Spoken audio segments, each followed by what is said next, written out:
मैं वहीं बैठा हुआ था और एकदम से पुलिस की रेड पड़ी। जो गुंडा स्क्वाड होता है ना, उन्हें हमें चारों तरफ से घेरा और मतलब धर ही लिया था हमको। कहना चाहूँगा अगर अंजल हो जाएगा कैमरा नहीं होता तो वास्तव में केस लग गया होता।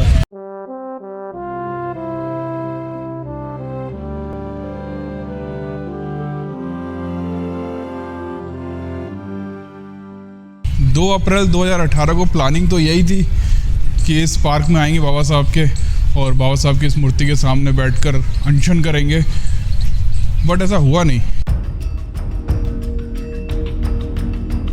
काफ़ी गर्म है, लोहा तप रहा है बिल्कुल यहाँ पर। और ब्लॉगिंग जो होता है ना, थोड़ा कठिन होता है। जर्नलिज्म करना आसान होता है ये नहीं बोल रहा मैं, एडिटिंग के पर्पज़ से बता रहा हूँ कि ब्लॉगिंग में बहुत सारे सीन होते हैं, हर चीज़ को आपको एहसास कराना पड़ता है। जैसे यहाँ भी आए तो आपको हर चीज़ का ये दिखा रहे हैं हम। तो ब्लॉगिंग करना इतना आसान काम नहीं था, लेकिन फिर भी मैंने स्टार्ट की। उसका कारण यही था कि 2 अप्रैल की जो घटना हुई थी ना, वो बहुत ख़तरनाक थी। सबको ये इस वाले पार्क में आना था जहाँ 14 अप्रैल में लोग इकट्ठा होते हैं, क्योंकि बाबा साहब का एकमात्र पार्क है यहाँ इतनी बड़ी बाबा साहब की स्टैचू लगी हुई है। मैं वैसे यहाँ चढ़ने के लिए हमेशा बोलता हूँ कि यार ये इतना सेफ नहीं है, क्योंकि इस पर चढ़ना आप देख रहे हो ना। 14 अप्रैल की तैयारी हो रही है, पार्क है ना, इसको थोड़ा चमकाया जा रहा है 14 अप्रैल के लिए, पूरा पेंट वेंट किया जा रहा है यहाँ पर।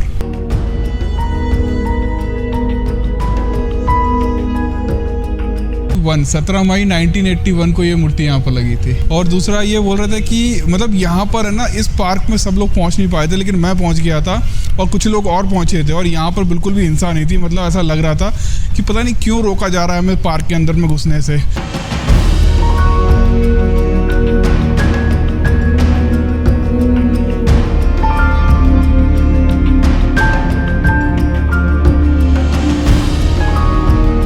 यही वो रोड थी, इस रोड से हमने एंट्री ली थी और यहीं से पीछे से फिर वो भागते हुए आए थे लोग बाग। फिर हम वापस अपनी गाड़ी घुमाई ऐसे और फिर चल दी। उसकी पूरी फुटेज है। ग्वालियर आए हुए ना, मुझे लगता है 2014 में आया था। और सबको पता है कि मैं क्यों आया था, क्योंकि मेरी मदर एक्सपायर हो गई थी और यहाँ पर कोई था नहीं रहने के लिए। मेरे पिताजी अकेले थे यहाँ पर, तो मैं यहाँ शिफ्ट हो गया अपना सारा काम धाम छोड़ के। जब मैं यहाँ आया था ना, पूरा दिमाग से पूरा ब्लैंक था, मुझे पता ही नहीं था कि आगे करना क्या है। तो मुझे ऐसा फील हुआ कि यार जो टेक्नोलॉजी मुझे आती है, इसका इस्तेमाल मुझे है ना बाबा साहब से रिलेटेड चीज़ों के लिए करना चाहिए। बाबा साहब ने जो किताबें लिखी हैं, उन सारी किताबों को कुछ तो भी इलेक्ट्रॉनिक फॉर्म में ना इंटरनेट पे डालूँ मैं। तो मैं काफ़ी टाइम से काम कर रहा था, 2-3 साल हो गए, जैसे को पता ही है। उस समय हनी कहीं जॉब कर रहा था, कहाँ कर रहा था। और ग्वालियर ऐसी जगह है यहाँ पर है ना, जातिगत जो है ये सब घटनाएँ ना बहुत ज़्यादा हैं। एक घटना तुम्हारे साथ भी हुई थी। मेरे साथ भी हुई थी 2 अप्रैल के बाद। क्या हुई थी? 2 अप्रैल के बाद हुई थी? बाद हुई थी। क्या हुई थी? 2 अप्रैल के बाद जैसे यहाँ से कर्फ्यू हटा तो ऑफिस जैसे जैसे स्टार्ट हुआ हम लोगों का 5-7 दिन बाद। तो मैं ही शायद उस ऑफिस में इकलौता था अपने समाज का, यानी शेड्यूल कास्ट से। तो बाकी सब अपर कास्ट के ही थे। तो 2 अप्रैल को लेके मेरे को टिप्पणियाँ देते थे, कमेंट करते थे कि ये भी था उस रैली में, इसको भी मारा था लोगों ने। अच्छा, ऐसा बोल रहे थे? तुम थे रैली में? नहीं, मैं नहीं था, मैं तो ऑफिस ही आ रहा था। तो बताया था मैंने कल के वीडियो में, लेकिन मैं नहीं। तो तुमको फिर काहे के लिए ऐसा बोलते थे?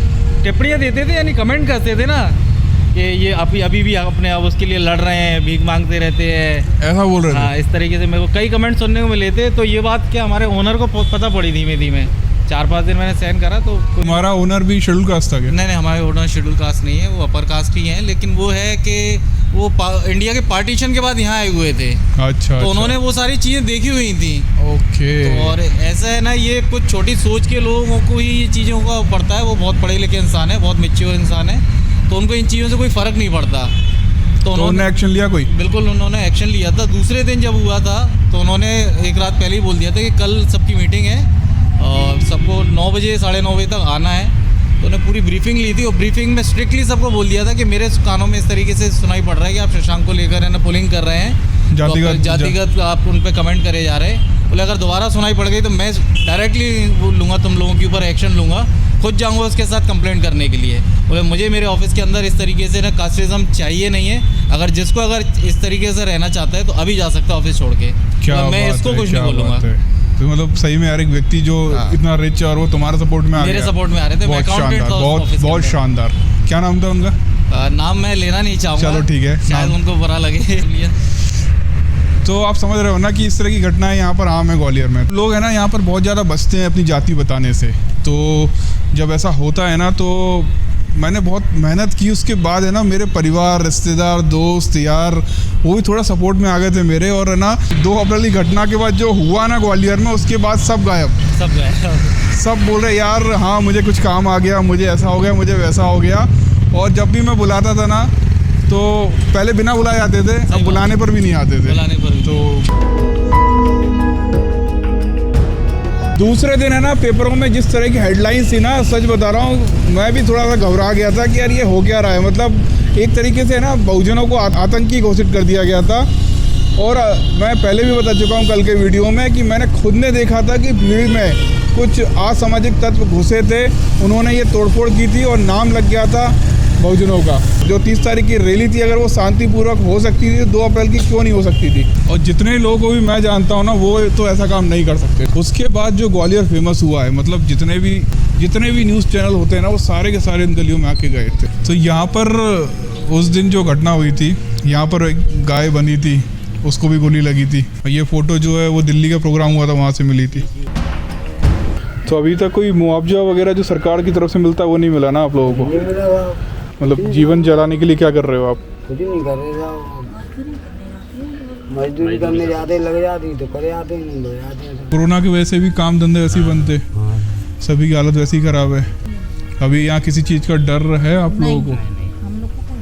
डर अब जैसे कहाँ ले जाएंगे मार के, और क्या करेंगे। उस दिन के बाद ग्वालियर है ना पूरे वर्ल्ड में फेमस हो गया था, वो भी अच्छी बात के लिए नहीं, खराब बात के लिए। अच्छा यहाँ पर चंद्रशेखर भी आए थे, वो अकेले भी चुपचाप आए थे। पीछे से पुलिस आती है, पुलिस पकड़ने आ गए थे। मतलब वो चर्चा में हो गया तो लोगों को मालूम पड़ा कि चंद्रशेखर का आगमन है, आ गए थे तो पुलिस को सूचना पहुंच गई।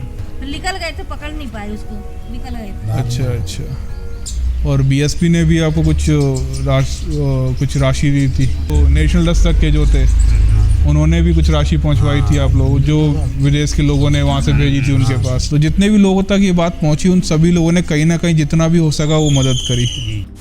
अरे चले हो अब आर्थिक रूप से मजबूत हो गया, थोड़ी राजनीति हो जाए। धंधा पानी नहीं करने देंगे। मैं तो बोल रहा हूँ ना, आर्थिक रूप से पहले मजबूत होना है। तुमने बोला दोनों इकट्ठी करनी है, तो फिर चलो इकट्ठी दोनों करो। फिर ये भीमनगर है, और जो वो आंदोलन हुआ था तो वो 2 तारीख को वो यहीं से निकल के गए थे लोग बाग। और छोटी छोटी गलियाँ हैं, यहाँ कई बार आ चुके हैं हम लोग। और अपन बैठे कहाँ थे, स्टब आए थे पहली बार, यहाँ बैठे थे जी। तस्वीर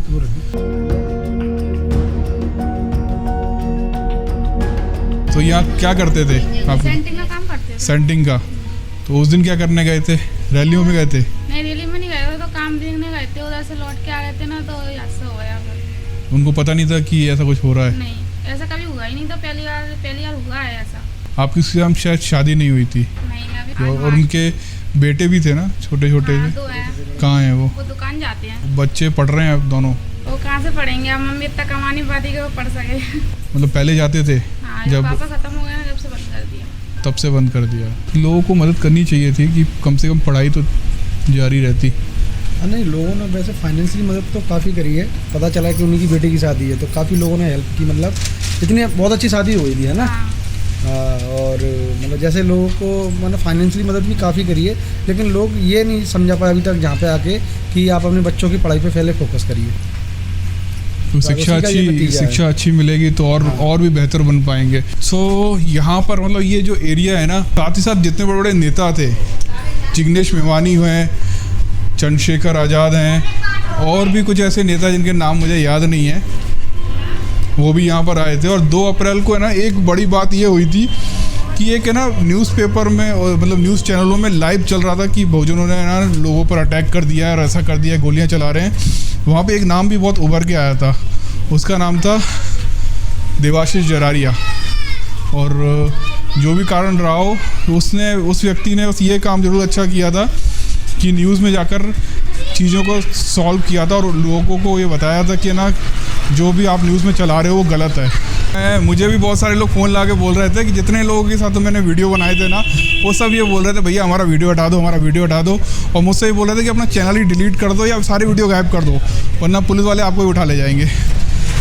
तो मैंने उन सब के वीडियो तो हटा दिए थे, लेकिन अपने वीडियो नहीं हटाए मैंने। अब मैंने सोचा यार जो होगा देखा जाएगा, मैंने कुछ गलत काम तो किया नहीं है, मैंने नहीं हटाया। और वही कारण है कि आज अब सब लोग इतनी बड़ी संख्या में इस चैनल से जुड़े हुए हैं। अरे तुम्हें याद है अगर मैं नाम ले सकता हूँ अब तो उनका मुझे सनी का फ़ोन आया कि है ना भैया यहाँ पर एक मीटिंग हो रही है, आप आइए। तो सनी से उस समय में नया नया ही मिला था और हम लोग वहाँ मीटिंग में गए। वहाँ पर है ना BS नाम ले, बहुजन समाज पार्टी के एक है ना नेता हुआ करते थे, क्या नाम था उनका? PS मंडेलिया, PS, हाँ, प्रदेश प्रभारी थे उस समय। PS मंडेलिया, वो आए हुए थे। उन्होंने अपनी गाड़ी लगाई थी, एक पार्क था वहाँ पर। तो वो पार्क में है ना सनी के साथ कुछ लोग बैठे हुए थे और वो भी बैठे हुए थे। और जैसे BSP का जो कैडर टाइप का होता है या लोगों को समझाने का कि भैया आप लोगों को ये सब नहीं करना चाहिए या फिर ना लोगों के बहकावे में नहीं आना चाहिए था, तो वो सब वहाँ पे चल रहा था। मैं वहीं बैठा हुआ था और एकदम से पुलिस की रेड पड़ी। जो गुंडा स्क्वाड होता है ना, उन्हें हमें चारों तरफ से घेरा और मतलब धर ही लिया था हमको। उनका धन्यवाद देना चाहूँगा, अगर अंजल हो गया था, कैमरा नहीं होता तो वास्तव में केस लग गया होता। वही था, उस दिन मैंने थोड़ी सी हिम्मत दिखाई थी। वो डर तो सबको लगता है, बिल्कुल लगता है, सही एकदम से आपने सर पे कोई बंदूक रख देगा तो डर तो लगेगा। लेकिन वहाँ पर जब डर लगा, उसके तुरंत बाद मेरा 360 कैमरा था। अगर वो फुटेज मिली ना, क्या है ना, बहुत पुरानी फुटेज हैं और वो उस समय इतना ज़्यादा सेव नहीं करते थे। अगर वो फुटेज मिली तो वो दिखाएंगे कि जैसे ही मैंने कैमरा चालू किया ना, सारे पुलिस वाले ऐसे गायब हुए पता नहीं क्या चालू कर लिया। उड़ गए थे वो उनने सोचा नहीं था, उनने सोचा नहीं था कि है ना इनके पास कैमरा होगा। उनको यही लग रहा था कि है ना ये भीमनगर के लोग हैं, इनको क्या पता, ये तो मजदूर हैं, इनको धर के ले जाएंगे और जेल में डाल देंगे। मतलब हमने ऐसी ऐसी घटनाएं देखी है ना कि कितना कलेजा टाइट करके हम लोगों ने जो है काम किया और उसके बाद जाके आज हम लोग यहाँ खड़े हैं। मतलब मजाक नहीं था और डर भी लगता था यार। 2 अप्रैल का जो घटना हुई तो डर लगता था और सबसे बड़ा डर लगता था पुलिस का कि आपको बेवजह किसी भी चीज़ में पकड़ेंगे, उठा के ले जाएंगे और आप कुछ नहीं कर पाओगे। क्योंकि ऐसे बहुत सारे को ले गए जो अभी भी जेल में आज 2-2 साल हो गए, पता ही नहीं है।